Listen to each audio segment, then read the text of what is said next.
Oh, I was just thinking about you, Mom.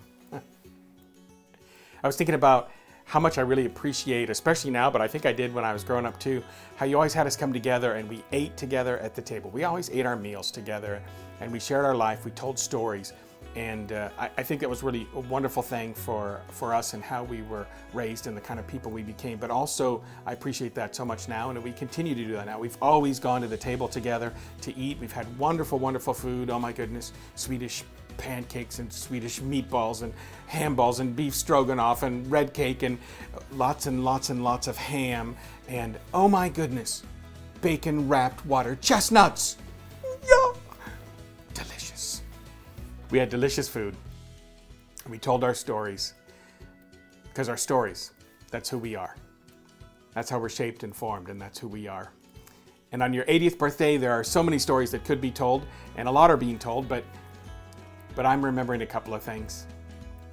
I'm remembering how when we were in Colo and the three of us boys were very young, we'd sit in the very front pew at the church. Dad was up front preaching, and you'd try and sort of keep the three of us boys quiet. You do that by squeezing our hands to keep us quiet, which I always thought was a little counterintuitive because, squeeze my hand, I'd go, ow! You'd squeeze my hand, ow! Squeeze my, I don't know how that all worked, but I remember being in church early.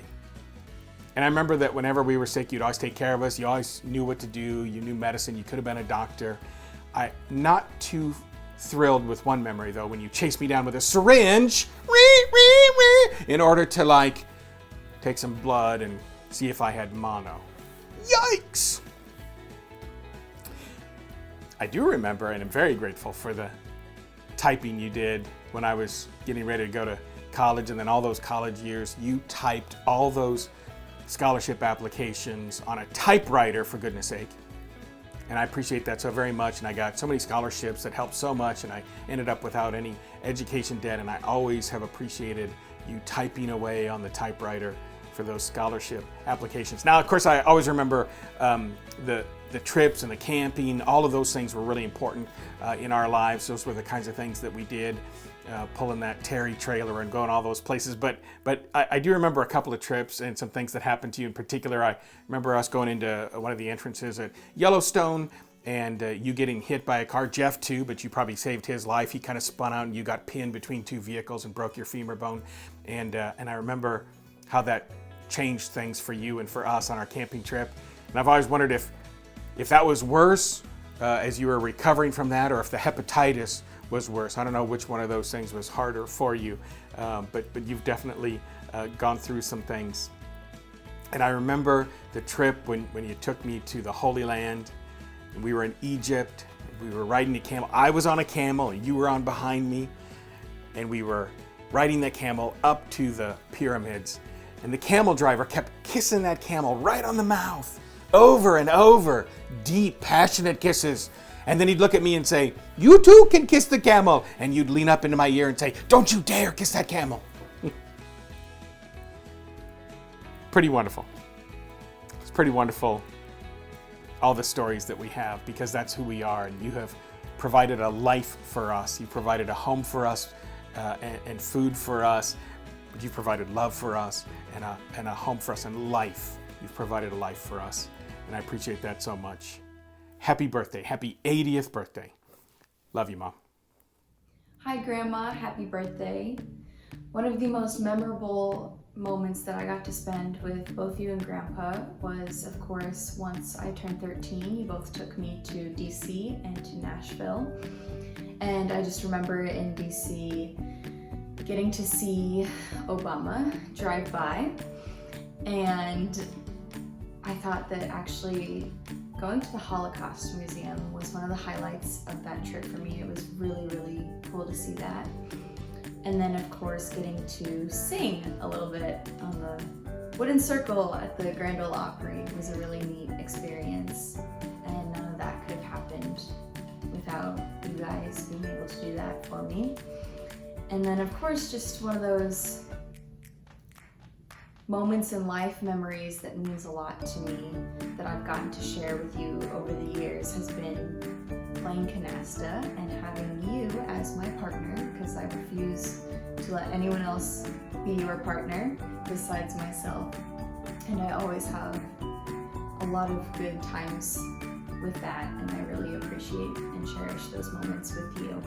And you are seriously the strongest person that I know, and I'm so thankful for you. Happy birthday. Hey Grandma, happy birthday. I just want to say one thing that I will always remember is the great cooking that you had, and each time, oh wow, I really loved the Swedish pancakes, and I really loved the Swedish meatballs. I remember one time in 3rd grade, our class had a day where everybody brought in their dishes from like their family traditions, and I remember bringing that into my class, and everybody loved the dish, and they were asking like, who typically made this? And I told them this is something that my grandma typically made when I was over at their house, and everybody really liked it, and I was so glad that they liked it, because that was something I definitely enjoyed, and I'll always remember that, and I might even cook it up when I'm older and show my children. The first time I met you was in spring of 1990. You had invited me to come and visit for John and I's spring break from Simpson College.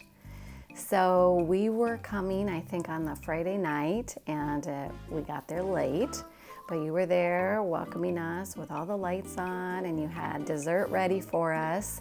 It was a 4-layer dessert. It had chocolate pudding in it, and it was amazing. So I remember feeling very welcomed. The second memory that I'm going to share is one where John and I were married just for a couple years, I think, and we were going to vacation together at Rocky Mountain National Park. And John and I were going to be tenting and right next to you in your camper. And of course it rained, so we ended up camping with you in your camper, which was very hospitable of you to allow us to do that. And I remember food and good discussion and a lot of laughter. And that seems to be what we always have every time we're together, and those are things that I think of when I think of you, are welcoming and a happy, warm person. So happy birthday. It's a good 80th birthday. Mom loves Christmas. Everybody who knows my mom knows she loves Christmas. She likes buying presents for people, wrapping those presents up, and watching the people unwrap them on Christmas Eve or Christmas Day. She loves Christmas. In order for that to happen, for all that to happen, presents have to be wrapped. Have to be wrapped. Sometimes that wrapping occurs several days before Christmas, sometimes several hours before they're unwrapped, and sometimes it's down to the minute or the second before we all begin unwrapping presents, and all the presents get wrapped. Forgive me, I wrote a lot down, so I'm going to be looking at my phone while I say this. My earliest memories of you, Grandma, are of course happy ones like all the rest. Grandparents always showed up to special occasions, and you could count on presents or good food following behind them. You, Grandma, were always dressed impeccably at every function and always had a huge smile on your face. And though I wouldn't say that you were a stern grandmother, we could always count on you to get us to finish drinking our glass of milk and following bedtime routines. Grandpa, of course, was more easily swayed by us, and I know that I got him to give me ice cream without anyone else knowing on more than one account. It's hard to compile all the memories I have of you, but that's the best part, because you were involved grandparents. You were there at parties, Easter egg hunts, show choir concerts, award ceremonies, and more. You took us on trips and let us decide what parts of history we wanted to see. You taught us the joys of camping and playing outside, and you patiently combed through our hair and did loads of laundry when we had lice. You took care of us when we were sick, helped dress us for school, and taught us how to be good humans. You taught us the importance of record keeping and diaries, keeping a clean house, going on family trips, and taking time to make good food for the people you love. Grandmas are special for a variety of reasons, but my favorite is knowing that they overlook your flaws more readily than your own parents. Grandmas will give you candy from their purse at basketball games, give you Band-Aids even when you don't need them, and will make your favorite dessert even before you ask. The most important thing that you should know, though, is that I could always count on you to be a safe harbor and your house a safe space. Even though you've lived many places, I always felt at home in all of them because you were there. We could play, tell stories, and get in trouble with only minor repercussions. A grandmother's love is far-reaching, even on days that we don't deserve it.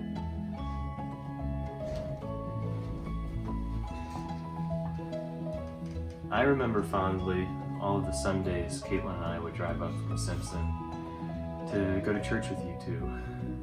We'd stay up late talking, having good food, playing canasta. I remember well you and I, Grandma, talking about science while Grandpa and Caitlin sort of stared at us and waited for us to finish. And your house eventually became so important to me to me and Caitlin, that I wanted to propose right up front. We can't wait to make more memories with you, and we hope that you feel blessed on your 80th birthday. Love you, Grandma. Love you too. Hi, Grandma. Happy birthday. I just wanted to go over some memories I have. For example, when we were growing up, grandkids camp, I loved doing that together with Brittany, Tiffany, Caitlin, and Mara, just being in that RV and driving around and staying overnight, whether that be at Saylorville Lake. I'm pretty sure that was the only lake we would go to and stay at, and campground, but maybe there were others, but for sure Saylorville Lake. I remember going camping there with you and Grandpa and eating breakfast over the fire there and playing games and going down to the lake, or whether that be holidays such as Christmas and Thanksgiving, you making all the food and maybe me and Tiffany helping, maybe we helped with the rolls or maybe we helped with French pie, and you just making all of us feel so loved, so much love with all that really delicious food. And then you coming to support me in college with my Hawkeye art show. You guys came to support me with that. My refuge picture that was shown there of the lighthouse that I took when I was on vacation. You guys came and saw that and supported me, and you were at both my graduations, both my college and high school graduation. You came and did that, which made me feel very loved and very supported, and that meant a lot to me. And also just playing games together as a family, whether that be canasta and playing hand and foot with you guys. That was just, those memories are so fun. I've loved playing and learning from you and Grandpa, and playing playing catchphrase and throwing that big thing around and like putting our hands up whenever the buzzer would go off and we didn't touch it, because then you wouldn't get a point. So that was always fun, yelling and shouting and just having fun together as a family, just feeling all that love. And there's just so many memories I have that I could just go on and on, but those are just a select few that I wanted to mention because I just love you so much, and I hope you have a really good birthday. I love you. Happy birthday. Bye. I'll always remember the time at Wesley Woods. You know, there's so much to do there. There really was. We were able to do horseback riding. We were able to be outside. I know there was a playground over there. We were able to also play games inside, you know, such as cards or, you know, different kind of board games, stuff like that. We would watch movies at night. It was just a time to be together and just to enjoy each other's company. I know that Tiff and I sort of started off in terms of the cousins, but then, you know, Caitlin, Annie, Mara came into the picture, and it was just really fun just to spend that much time together. I know it was awesome because, you know, we were at a Christian camp, and to see all of that sort of, you know, all of us sort of being together, it was just an amazing time that I will always cherish. And I know that I caught my first fish, which is a catfish there. I know Grandpa was the one who helped me out with it. Got my finger caught, or in between at least right here, I remember, and having Grandpa to get that out, freaking out. But I know that Grandma was there, and, you know, it was just an amazing, like I said, amazing time together, and I will always remember those memories. I love you, Grandma. I hope you have a good birthday, and I miss you so much. Can't wait to give you a hug. Love you. A couple of my favorite family memories with Grandma. I think the funniest one would be the white cheese incident, as me and the cousins like to call it. So it was during a grandkids weekend. We were riding around town in Grandma and Grandpa's van, and we were sitting in the back talking about different things, and Grandma and Grandpa were up front. And somehow it came up that we tried the new Mexican restaurant in town, and I loved the white cheese. And I didn't have the name for it from the Mexican restaurant. And I was like drooling over it, and everybody was laughing at me and saying how it was weird that I liked white cheese and said it that way. So we ended up shouting out of the windows at strangers, "Hey, do you like white cheese?" I like white cheese. And then Grandma got kind of fed up with it after much longer than we should have been yelling at. And she turned around from the front seat and she yelled, "If I hear one more person talk about white cheese," I think they were gonna turn the car around. So that was my favorite. And then another memory that I really liked with Grandma and Grandpa was when I got back from my May term in France. First of all, Grandma and Grandpa picked me up from my concert, drove me to the airport, helped me do all the laundry, get ready for the trip to begin with. And then at the end of the trip when we got back, I wasn't expecting anything, they were gonna pick me up, but then when I was descending the escalator at the Des Moines airport, all of a sudden there was these flashes, and Grandma and Grandpa were standing at the bottom of the escalator, and they made me feel like a rock star coming back home. And they had a bucket of cookies, homemade, ready for me, that really made that really special return from France. So thanks to Grandma and Grandpa for all those happy memories. And the last thing I kind of wanted to talk about was how just playing the piano at Grandma and Grandpa's house, with them sitting in the living room and with family at Christmas time, has also been a really special memory growing up. So I love you, Grandma. Happy birthday. Well, this has been a remarkable year, to say the least, with everything that's gone on in the world and the pandemic, world events, and all that. It's been remarkable. But yeah, here we are in April, and now we get to celebrate Mom's 80th birthday, and it's a special time. Been able to kick around some memories and reflect a little bit. And I think if I were to pinpoint something, I think that the thing that stands out for me and our family dynamics was our family trips. And I'm pretty proud of the fact that I was able to get into 48 continental states before I was graduated and moving on in life. And pretty proud of that. That was pretty special. Those family trips had a lot of unique things.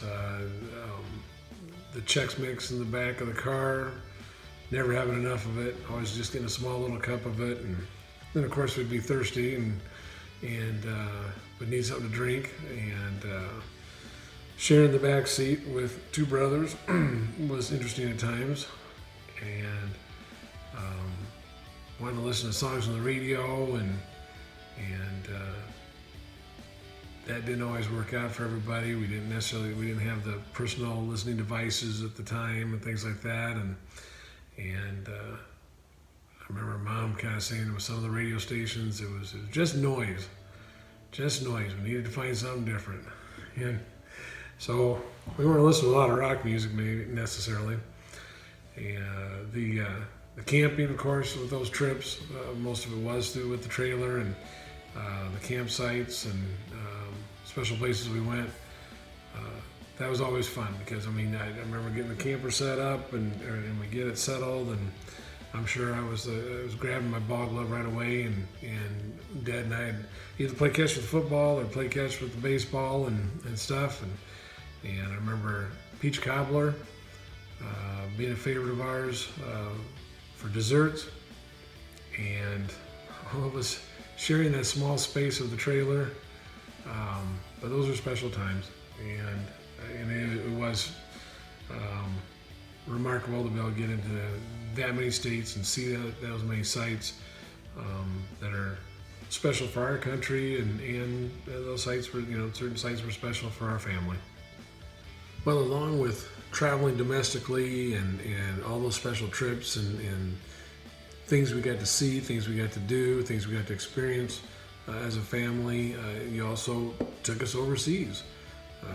I will always be grateful for the trip to the Holy Land and all that entailed with the everything we got to see there and experience.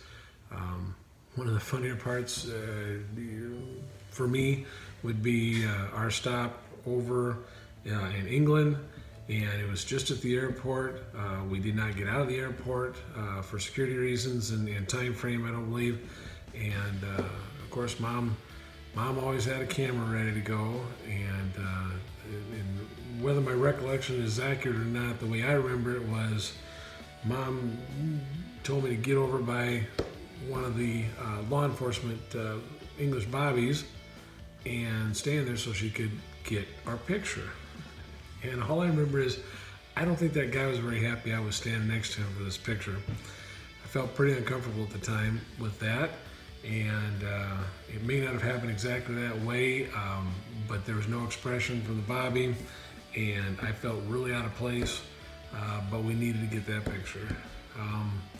Mom was always quick on the trigger, whether it was there or the Holy Land. We always thought she was going to get arrested for taking pictures in places she wasn't supposed to be taking pictures in the Holy Land, and that was kind of something on the side. But grateful for those trip, or grateful for that trip and for that experience to be able to take that in. So on a lighter note, reminiscing about some family stories we've had over the years, it's always been a fun one to bring up the fact that Mom saved my butt on more than enough occasions when it came to music and music competitions, solo and ensemble competitions, and helping me get the part down, playing trombone parts and things, and learning the part. And then she was always accompanying for me. I didn't want anybody else to accompany. I was always comfortable with Mom. We had a chance to be able to practice together. The hours we would spend by the piano and practicing parts and things comes back, and those are pretty good memories to have. But I believe it was senior year, and had the solo competition come up and had the piece chosen and was working it up, and for whatever reason we decided that wasn't a difficult enough piece to be playing, and got into a much more difficult piece with a very difficult accompaniment part. There was going to be another accompanist with me. Nope, I wanted Mom to play and accompany me with the parts. We got that all arranged and worked out, and the piece was very difficult for both of us. I wouldn't have been able to play it. My sight reading skills are terrible. And so again, Mom saved me because she helped me get the parts learned and figure out the notation and be able to play things. Never forget though, standing in the gym and looking at the ratings up on the wall, and Aitchison, the band director, Mr. Aitchison, coming in, and Mom making sure she saw that I had received a 1 rating. Reminded him that I was sitting second chair due to him, and that our first chair player, Craig Larson, had gotten a 2 rating on his solo, which was a less difficult piece, and really put Mr. Aitchison on the spot. It was quite a time with that, but by the grace of Mom playing, and we pulled off a pretty good song. Mom, just want to say thank you for all the sacrifices and the life lessons and the care for the years and years. We're glad we can celebrate your birthday. Happy birthday, Mom. We love you.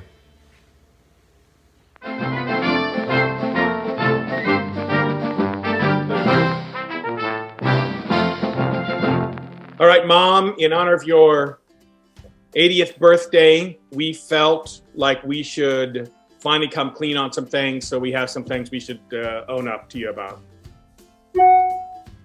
Mom, it's time for you to know the after much discussion, it was actually my head that went through the drywall, not John's behind. So we shall end all discussions going forward about who did what and when. Yes, it was my head. And I need to come clean on the fact that when we were on the family vacation years ago, had that beautiful platform of carpet built in the back seat of that four-door car. I kind of got tired of listening to Jeff whine and complain, so I'm the one that shoved him out the back door. There it is. I had enough. Done. See ya. That was it. So it happened so quick, I couldn't even say anything. Oh! Well, before I come clean on my thing, I should probably for all of us let you know that whenever we had to come in and say goodnight, and we had to be at home at a certain time, we'd come in and say goodnight. It was never actually the time that we said it was, because you were too asleep to actually know. So you actually tried to have conversation with us, but we just kind of kept going. But Dad knew. He would just say, "Go to bed, boys." So Dad would usually go to the restroom while I was talking to Mom, and then go back to sleep, and not even be aware of what I'd done the next morning. I've never peed in an actual dream, so I don't know how that all works. Mortifying. And so actually I came home and said goodnight once, and actually I did end up sneaking back out of the house to go meet some friends once. Twice. How many times did you do that, Jeffrey? Oh, just one, of course. Oh, just once. Actually, yeah. Right. Yeah. I had some. And of course, I was the idiot all along for arguing about what time I needed to come in and complaining that my friends got to stay out later and choosing to take the argumentative approach instead of just flat out sneaking out like my brothers did. Well, we wanted to come clean on these things. In the lead up to this conversation, we realized there's a whole lot of other things we could have come clean on, but that might not have been such a happy birthday for everybody. So we decided we'll just leave those things off in the vault. Agreed? Agreed. Yes, please. Yep. All right.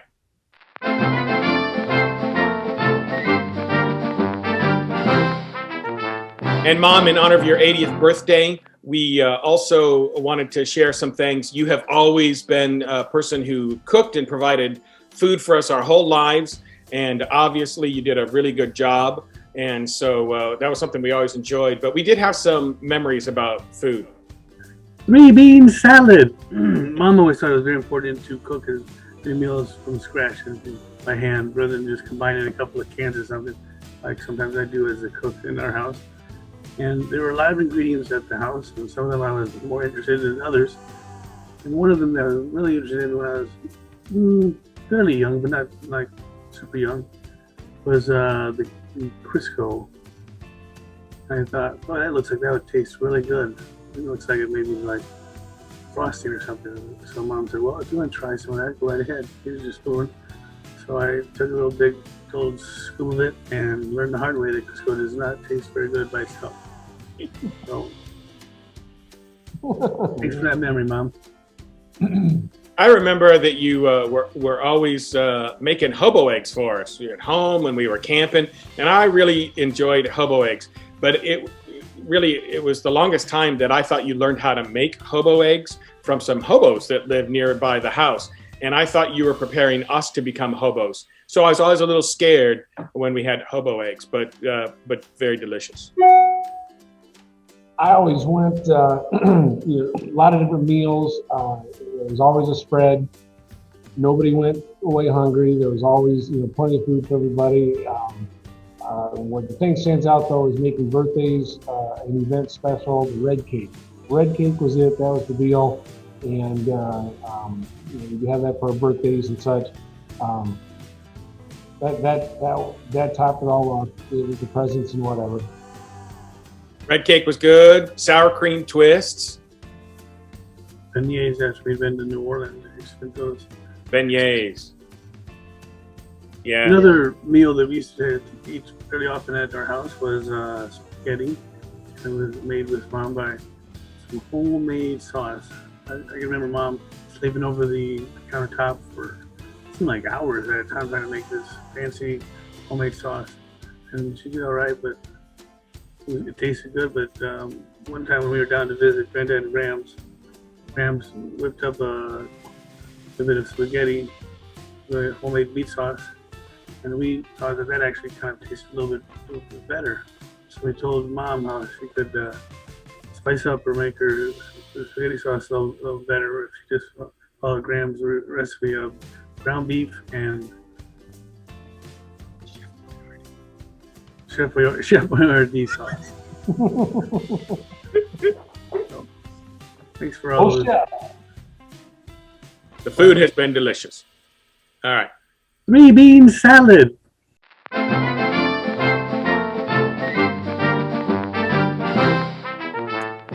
Hey, Mom, in honor of your 80th birthday, we also wanted to recognize that it is amazing that you are the mother of 3 boys and you have lived this long. So congratulations. It's amazing that we've lived this long, probably. And we're sorry for the trouble we put you through with all of our mishaps, such as all of these things.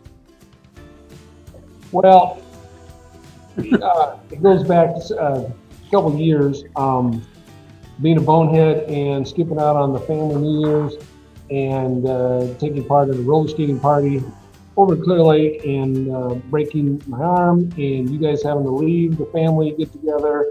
So I ruined that evening with those plans, but you took care of me. I remember a particular Christmas getting snowed in at the Torkelson residence on the farm, and that put a hamper on things for a while with the Christmas festivities. I remember a car ride home with a college buddy in north of Forest City, and it was dense fog. We couldn't see the road. He was going too fast, got anxious, yanked the wheel, rolled the car, and we had to call you guys out of the house to come up to this farmhouse to get picked up. That was a unfortunate event. And then trying to go one-on-one with a tractor at 65 miles an hour on my way back from grad school. Put a little kink in family plans for a while and stuff, but you endured all this, and with the 3 of us in our ventures. So thanks for putting up with us.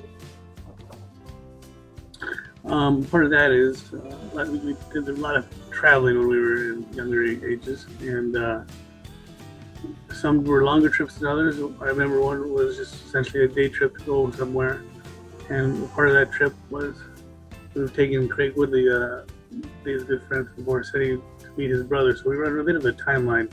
We couldn't leave too late, but we weren't quite ready to go yet when I decided it was a good idea. I might just go for a little bike ride when we were waiting for the family to leave. And I thought, yeah, I might be able to hop a couple of wheelies and it would be real cool on the sidewalk. I didn't do those. Lo and behold, I did top wheelie and took a gash out of my chin, which required about 10 stitches. And in the process, also having to knock myself out. I'm not sure who. I just woke up on my own, and then suddenly remembered that the wheelie turned into a disaster. So fortunately, we were close to the doctor's office, about 500 yards away. So we kind of just walked in and got the attention of Dr. Hawkinson, I think, who stitched me up right away, and we were on our way then. Thank you for that memory, Evil Knievel. I probably, out of all 3 of us, hardly did anything to cause you anxiety. Sounds like these other 2 guys did a lot, but the only thing I could remember was when I was learning how to drive in Forest City, and we went downtown. I was driving, and there was a spot right in front of this store, and I thought I could parallel park, and And so I started parallel parking, and as I was backing in and out, I got pretty close, and then I accidentally hit the accelerator and rushed back at the car behind us, and you screamed and shrieked, but I, with cat-like reflexes, got on the brake really fast before we could hit. That's probably the only thing I did that made you, have a need to change your underwear, probably. But other than that, I can't think of a lot of things that I probably did. All right, boys. Happy birthday, Mom. Happy birthday, Mom. Happy birthday.